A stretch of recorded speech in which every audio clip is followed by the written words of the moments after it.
नमस्कार दोस्तों, आज हम शुरुआत करने जा रहे हैं एक नए सीरीज़ की। NISM सीरीज़ 6 है, depository operations and certification examination, जिसमें आज जो पहला चैप्टर है हम उसे कवर करेंगे। आने वाले दिनों में मैं बाकी सारे चैप्टर्स भी आपके साथ कवर करने जा रहा हूँ, बस ज़रूरत है तो आपके सपोर्ट की।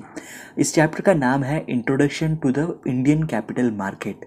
दोस्तों, किसी भी देश की इकोनॉमी को संभाले रखने में सिक्योरिटी मार्केट का बहुत बड़ा रोल होता है। ये हमारे पास रखे हुए जो आइडल रिसोर्सेस होते हैं, जो कि कोई इस्तेमाल नहीं कर रहे होते, जैसे कि हमारे सेविंग बैंक अकाउंट में रखे हुए पैसे या फिक्स डिपॉजिट में रखे हुए पैसे, इन पैसों को बैंक के जरिए बड़े बड़े बिजनेसेस को लोन देने में यूज़ किया जाता है। और जब ये लोन देते हैं तो उससे आए इंटरेस्ट से इनको बहुत ज़्यादा फ़ायदा होता है और हमारे इकोनॉमी को बहुत ज़्यादा फ़ायदा होता है।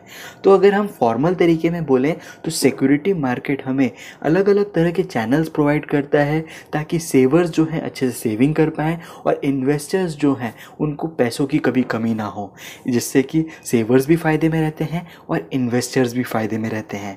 अगर हम एक फाइनेंशियल मार्केट को समझें, इसमें 4 लोगों का बहुत बड़ा रोल है। पहले इन्वेस्टर्स मतलब हम और आप अगर स्टॉक्स में इन्वेस्ट करते हैं तो हम क्या कर रहे होते हैं, बेसिकली सिक्योरिटीज़ को खरीद रहे होते हैं, हम बायर होते हैं सिक्योरिटीज़ के। वहीं पे दूसरे होते हैं बोरोवर्स होते हैं जो बड़े बिजनेस ओनर जो कि हमें सिक्योरिटीज़ बेच रहे होते हैं। वो क्यों बेच रहे होते हैं? ताकि उन्हें एक इनकम मिल सके, एक पैसा मिल सके, जिससे कि वो अपने बिजनेस को और ज़्यादा बड़ा कर सकें। तीसरा रोल होता है इंटरमीडियरीज़ का। इंटरमीडियरीज़ कौन हुए?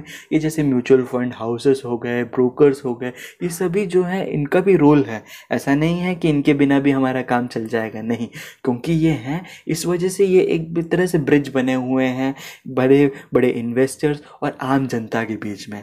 वहीं पे रेगुलेटरी बॉडीज़ का भी रोल है कि रेगुलेटरी बॉडीज़ क्या करता है, नियम बनाता है कि किस तरह से ये पूरे सिक्योरिटी ऑपरेशंस को चलाया जाए कि जहाँ पे किसी को भी कोई डिस्प्यूट ना हो।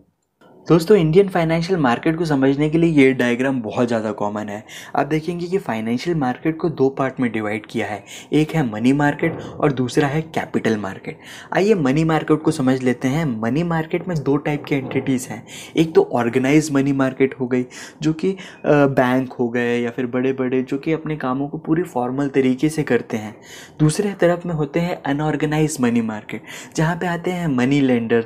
आपने देखा होगा कि गाँवों में जो है बड़े बड़े बैंक्स के पास लोग नहीं जाते, जो लोग जाते हैं उनके पास जाते हैं, किसी के पास सोना गिरवी रखाने चले जाते हैं, तो किसी के पास से ऐसे ही कर्ज ले लेते हैं और बाद में इंटरेस्ट चुकाते रहते हैं। तो ये अनऑर्गेनाइज मार्केट है, बट ये भी हमारी इकोनॉमी का हिस्सा है, भले ही वो अनऑर्गेनाइज्ड है। इसके अलावा कैपिटल मार्केट होता है, जिसमें 2 चीज़ें हैं, एक है प्राइमरी मार्केट और दूसरा सेकेंडरी मार्केट। ये जो सवाल है ये एग्ज़ाम में डेफिनेटली आपको पूछा जाएगा, जहाँ पे ये बोलेंगे कि प्राइमरी मार्केट का क्या मतलब होता है। प्राइमरी मार्केट का मतलब होता है कि हमारे जो बड़े बड़े बिजनेस ओनर्स हैं, ये लोग IPO रिलीज़ करते हैं, इनिशियल पब्लिक ऑफरिंग करते हैं, जिसमें कि हम नए नए शेयर्स को खरीद सकते हैं। तो इसे हम प्राइमरी मार्केट कहेंगे। इसमें 2 लोगों के बीच में जो है ट्रांसैक्शन होता है, बिजनेस ओनर्स और साथ ही साथ जो व्यक्ति इसको पहली बार खरीद रहा है उसके बीच में, उसे हम प्राइमरी मार्केट कहेंगे। वहीं पे सेकेंडरी मार्केट क्या होता है? सेकेंडरी मार्केट होता है इन्वेस्टर्स के बीच में, कि जो बंदा खरीद रहा है शेयर्स, वो क्यों खरीद रहा है कि कल अगर उसे चाहे तो वो उसे वापस दे के कुछ पैसे ले पाए। क्या वो कंपनीज को वापस दे पाएगा? शायद नहीं। शायद मतलब इसलिए क्योंकि कई बार कंपनी भी अपने स्टॉक्स को वापस लेती है, बट बाकी टाइम पे बाकी इन्हें अपने शेयर्स को बेचना पड़ता है, जिसमें इनको लिक्विडिटी का फ़ायदा मिलता है कि ये जब भी चाहे अपने शेयर्स को बेच पाते हैं। और वहाँ आता है सेकेंडरी मार्केट का रोल, जहाँ पे अलग अलग लोग जैसे ट्रेडर्स हो गए या जो लॉन्ग टर्म भी इन्वेस्टर्स हो गए, ये अपने जो सिक्योरिटीज़ को बाय और सेल करते हैं। तो दोस्तों, आपको प्राइमरी मार्केट तो समझ में आ गया होगा कि यहाँ पे किसी भी कंपनी को अगर कैपिटल रेज करना है तो वो अपने शेयर्स को बड़े बड़े इन्वेस्टर्स के सामने रख देती है, और जब वो इन्वेस्टर्स खरीदता है तो उसके अगेंस्ट उन्हें पैसा देना पड़ता है।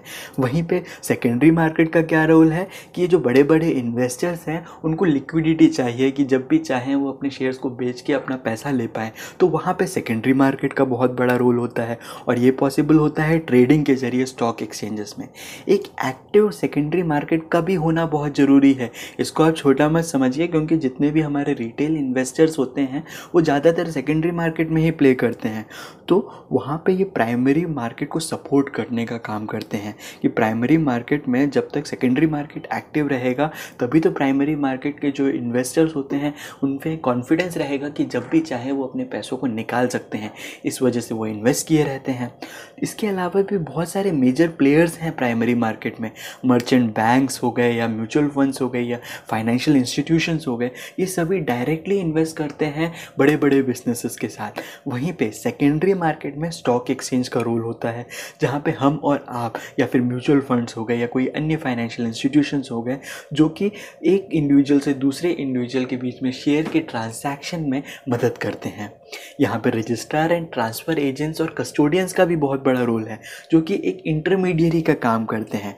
इंटरमीडियरी का मतलब कि ये डायरेक्टली तो इसमें इन्वॉल्व नहीं होते, बट ये एक ब्रिज की तरह काम करते हैं जो कि इस ट्रांजैक्शन को सपोर्ट करते हैं।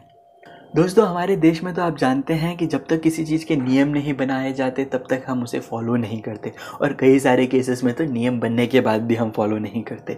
तो आज हम समझने चाह रहे हैं किस तरह का रेगुलेटरी एनवायरनमेंट होता है जो कि इन सभी बिजनेस एंटिटीज़ को, जो इंडिविजुअल्स हैं, इंटरमीडियरीज हैं, जो कि इस पूरे सेगमेंट में जुड़े हुए हैं, उनको फॉलो करना पड़ता है ताकि इस तरह का जो स्ट्रक्चर है वो लॉन्ग टर्म में चालू रह सके।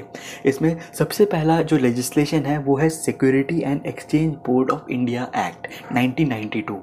आइए दोस्तों, हम सेबी के पावर्स को समझ लेते हैं। पहला पावर है protecting the interest of investors in the securities. जब तक कि इन्वेस्टर्स के इंटरेस्ट को हम सपोर्ट नहीं करेंगे तब तक उनको कैसे कॉन्फिडेंस आएगा कि वो इन्वेस्टमेंट कर सकते हैं सेफ मैनर में। तो बहुत ज़रूरी है यहाँ पे सेबी का रोल कि वो सभी इन्वेस्टर्स के इंटरेस्ट को प्रोटेक्ट करता है। बिजनेस ओनर्स के इंटरेस्ट को प्रोटेक्ट करना तो आसान है, बट जब आम जनता के इंटरेस्ट को सपोर्ट करेंगे तभी तो हमारे देश में लोगों में इन्वेस्टमेंट करने की भावना आएगी।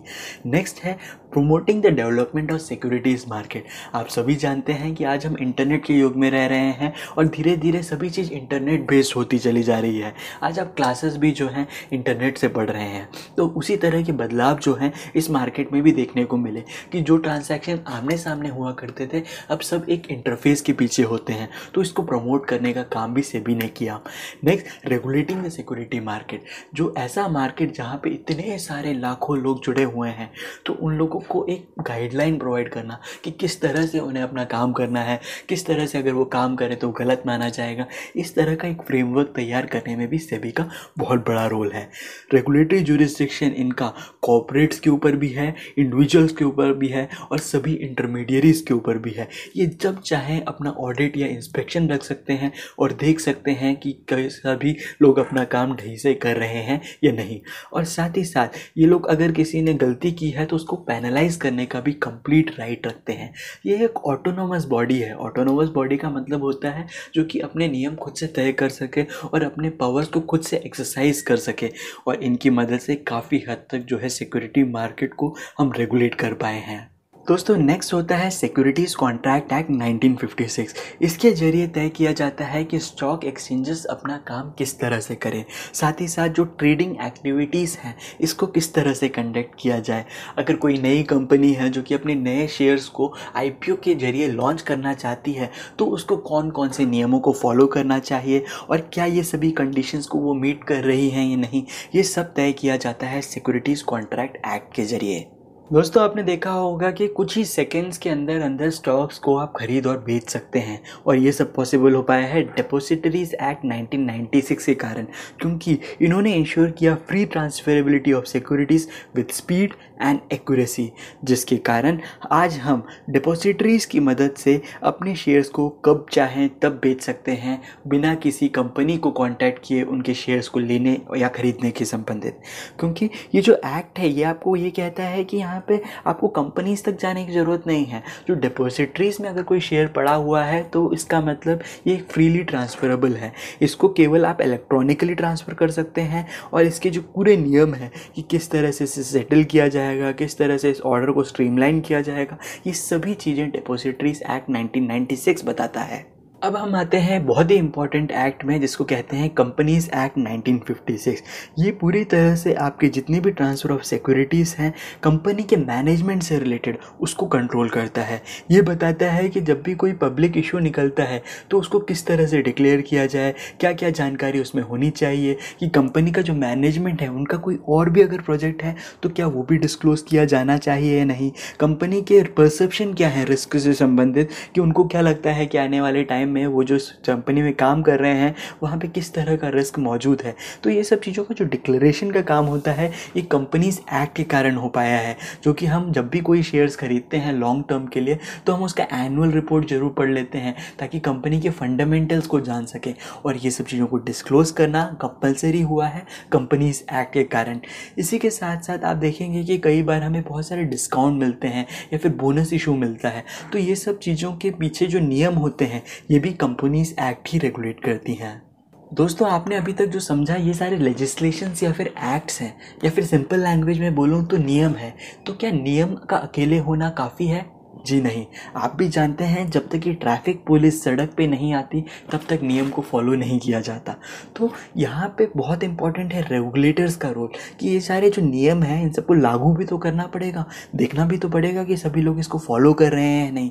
तो ये जो रिस्पॉन्सिबिलिटी है रेगुलेटिंग की सिक्योरिटी मार्केट से संबंध में, ये है डिपार्टमेंट ऑफ इकोनॉमिक अफेयर्स या फिर DEA का रोल। यहाँ पे और भी अलग अलग एजेंसीज का मेन रोल है, जैसे डिपार्टमेंट ऑफ कंपनी अफेयर्स हो या फिर RBI हो या फिर सेबी। बट ये जो सबसे इम्पॉर्टेंट इनमें से अगर आप पूछें कि कौन सा है तो मैं कहूँगा सेबी, क्योंकि सेबी है जो कि ये सारे नियम बनाता है, बहुत सारे चीज़ों में डायरेक्टली जो पार्टिसिपेट करता है वो सेबी करता है। वहीं पे अगर कोई डेप्ट रिलेटेड चीज़ें आ रही हैं तो RBI भी आ जाती है। बाकी वहीं पे कोई बड़े स्तर पे कोई चेंजेस लाने हो तो वहाँ पे डिपार्टमेंट ऑफ इकोनॉमिक अफेयर्स का रोल आता है। But day to day basis में अगर हम देखें तो सेबी का जो है सबसे बड़ा रोल है रेगुलेटर्स का। दोस्तों, उम्मीद करता हूँ कि आपने वीडियो पे लाइक कर दिया होगा अब तक। मैं आपसे कुछ ऐसे सवाल डिस्कस करने जा रहा हूँ इस चैप्टर से रिलेटेड, जिससे कि आप जज कर पाएंगे कि आपके कॉन्सेप्ट्स कितने क्लियर हुए हैं। क्योंकि इस तरह के एग्जाम से सवाल अलग अलग तरीके से पूछे जा सकते हैं, बट जिसके कॉन्सेप्ट स्ट्रांग होते हैं ना वो सभी जवाब को दे पाते हैं। पहला सवाल है, which of the following is not a part of primary market? इनमें से कौन सा प्राइमरी मार्केट का पार्ट नहीं है? A merchant bankers, B mutual funds, C exchanges, D registrar and transfer agents. इसमें आप देखेंगे जो एक्सचेंजेस है ये करेक्ट आंसर है। रीज़न भी कि एक्सचेंजेस का रोल होता है सेकेंडरी मार्केट में, जहाँ पे किसी ने ऑलरेडी शेयर्स को ख़रीद रखा है, उसे वो बेचना चाहता है तो वहाँ पे वो एक्सचेंज के जरिए बेच सकता है। तो एक्सचेंजेस जो है वो सेकेंडरी मार्केट का पार्ट है, प्राइमरी मार्केट का नहीं। नेक्स्ट क्वेश्चन पे आते हैं, and dash promotes the growth of primary market and capital formation. आप देखें कि जो प्राइमरी मार्केट की ग्रोथ के लिए सबसे बड़ा योगदान किसका है? A secondary market, B Boolean market, C money market, D forex market.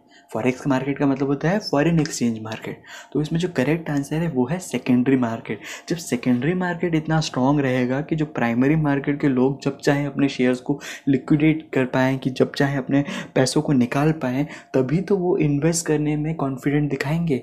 और वहीं पे जो सेकेंडरी मार्केट में जो इन्वेस्टर्स होते हैं उनमें ये कॉन्फिडेंस ऑलरेडी रहता है, क्योंकि वो जानते हैं कि जब भी वो हाईली ट्रेडेड किसी शेयर में इन्वेस्ट करते हैं तो वो जब चाहे अपने पैसों को निकाल सकते हैं।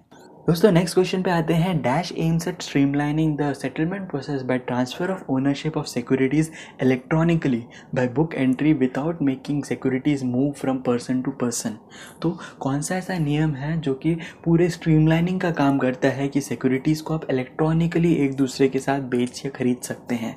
तो ये जो सारे एक्ट्स हैं हमने आपके साथ कवर किए थे, जहाँ पे आपने देखा होगा कि जो डिपॉजिटरीज एक्ट की बात की थी तो इन्होंने ख़ास तौर से इंटरनेट ट्रांजैक्शन करने में बहुत ज़्यादा हमें फ़ायदा पहुंचाया, क्योंकि हम जब अब कोई भी शेयर्स को ख़रीदना चाहते हैं हमें उसे पर्सन से मिलने की ज़रूरत नहीं है, हम डायरेक्टली इंटरनेट के ज़रिए बुक कर सकते हैं और इस बुक एंट्री के ज़रिए जो है हमारे पास वो सिक्योरिटी सेटल कर दी जाती है।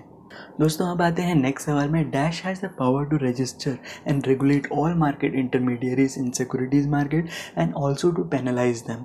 ये किसके पास ये राइट्स हैं कि वो रजिस्ट्रेशन से लेकर रेगुलेशन तक और साथ ही साथ अगर ज़रूरत पड़े तो पेनलाइजिंग का भी काम करे। तो कौन है ये जो क्लास का टीचर है जो कि इन सभी चीज़ों को जो है मॉनिटर भी करता है और ज़रूरत पड़ने पर किसी को पनिश भी कर सकता है? तो यहाँ पे ऑप्शन दिया है ए RBI, बी डिपॉजिटरीज, सी सेबी, डी IRDA।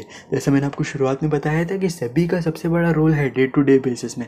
बाकी जो है डिपार्टमेंट ऑफ इकोनॉमिक अफेयर्स सब तो हैं, ये जो है बड़े बड़े लेवल पे काम करते हैं। सेबी आपकी डे टू डे बिजनेस को किस तरह से आपको चलाना है, किस तरह के नियमों को आप अगर फॉलो नहीं करें तो हम पेनलाइज कर सकते हैं, ये सब कंट्रोल करता है सेबी। दोस्तों अगर आपको ये वीडियो पसंद आया है तो लाइक या कमेंट करना काफ़ी नहीं है, अपने हर उस दोस्त के साथ इस वीडियो को शेयर करें जो आपके साथ ये एग्ज़ाम दे रहे हैं, क्योंकि मैं चाहता हूँ कि आप सभी पहले अटेम्प्ट में इस एग्ज़ाम को क्लियर कर पाएँ। और हाँ दोस्तों, अगर आपको मेरा कंटेंट पसंद आता है तो आप सब्सक्राइब भी कर सकते हैं, बट बहुत ज़रूरी है कि आप जो रिज़ल्ट आपका आए तो मुझे ये ज़रूर बताएं कि आपने अपने एग्ज़ाम को पहले अटेम्प्ट में क्लियर कर लिया है।